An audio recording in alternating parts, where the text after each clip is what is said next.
జెండాలు పట్టుకోరు కథం ఎంతవరకైనా పురస్తే బీసీలకు 42% రిజర్వేషన్ల కథ ఏంది తేలేదాకా ఊకోమనేది ఇప్పుడు ఆయన కూడా మంకు పట్టు పట్టి ఇగో బలగాన్ని ఎంటేసుకొని ఆయన కూడా బీసీ బంధుకు మద్దతు ఇస్తుండు.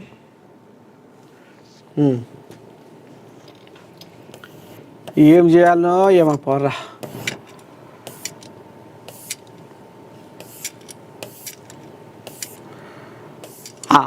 నూటికి ముచ్చం మనం ఒక ముచ్చట చెప్పుకోవాలి, ఎందుకంటే అది ఆయివన్న వార్త. నరకాసుర వధ ఉత్సవ ఏర్పాట్లను పరిశీలించిన డీసీపీ ఏఎస్పీ. నరకాసుర వధ కార్యక్రమానికి పటిష్ట బందోబస్తు.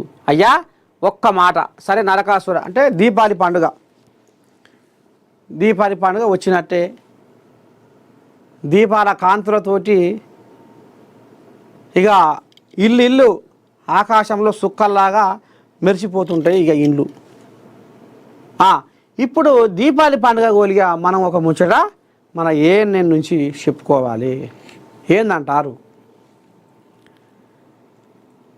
పండుగ వచ్చిందంటే ఆనవాయితీగా పండుగ పబ్బం ఇక గుండెలో చెప్పలేని ఆనందంతో పండుగ చేసుకుంటాం. ఇంకేం చేస్తాం? పండుగ పూట బాంబులు బాణాసంచాలు కాలుస్తుంటారు. అయితే ఈ బాణాసంచాలు కాలవడం వల్ల అందులో ఉన్న పొగ ఎగవాకి అందులో ఉన్న రసాయనాలు బయటపడి అవి గాలిలో కలుస్తున్నాయి, నీళ్ళల్లో కలుస్తున్నాయి, ఈ నేల మీద కలుస్తున్నాయి, మొత్తం కలుషితం చేస్తున్నాయి. ఇప్పటికే పాలు కల్తీ, నీళ్లు కల్తీ, కారం కల్తీ, పసుపు కల్తీ, అరొక్కడి కల్తీ, అల్లం వెల్లిగడ్డ కల్తీ, అన్నీ కల్తీ. ఆఖరికి మనిషి మెదడే కల్తీ అయిపోతుంది. ఆఖరికి మనిషి మెదడే కల్తీ అయిపోతుంది. అందుకే ఏదైతే ఈ దీపావళి పండుగ గోలిగా బాణాసంచాలు కాల్చే ఎవరన్నా ఉంటే తస్మాత్ జాగ్రత్త, జర మంచిగా గినురి. ఇది సమాజానికి అక్కడికి వచ్చే ముచ్చట. ఈ బాణాసంచా వల్ల, ఆ పొగ, ఆ రసాయనాల వల్ల ఇవాళ నీళ్లు కల్తీ, గాలి కల్తీ, నేల కల్తీ అయ్యి ఇవాళ అనేక రకాల రోగాలకు దారితీస్తుంది.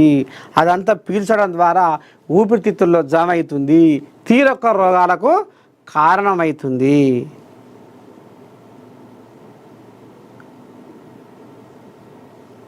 అందుకనే ఇవాళ ఏఎన్ఎన్ న్యూస్ పక్షాన మహాపత్రిక ద్వారా మీ అందరికీ పబ్బతి బట్టి మీ నర్సయ్య తాత కోరుకునే ముచ్చట ఒక్కటే, దయచేసి మీరు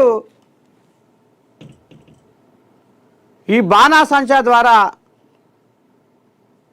అనేక నష్టాలు, అనేక రోగాలకు దారితీస్తుంది. కాబట్టి మరి మీరు ఏ రకంగా ఒక్కసారి మీరు ఆత్మపరిశీలన చేసుకొని ఏం చేస్తే బాగుంటుంది అనేది మీరు ఆత్మపరిశీలన చేసుకోవాలి.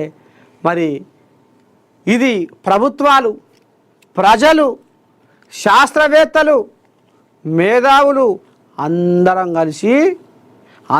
కలిసి ఆలోచన చేసి ఉద్యమిస్తేనే, మాటకు కట్టుబడి ఉంటేనే దీన్ని ఎట్లా చేయాలి, ఈ కలుషితం కాకుండా మనం ఏం చేద్దామని అందరం సమిష్టిగా ఆలోచన చేస్తేనే మరి ఈ కలుషితం అనేది ఆగిపోతుంది. అందుకనే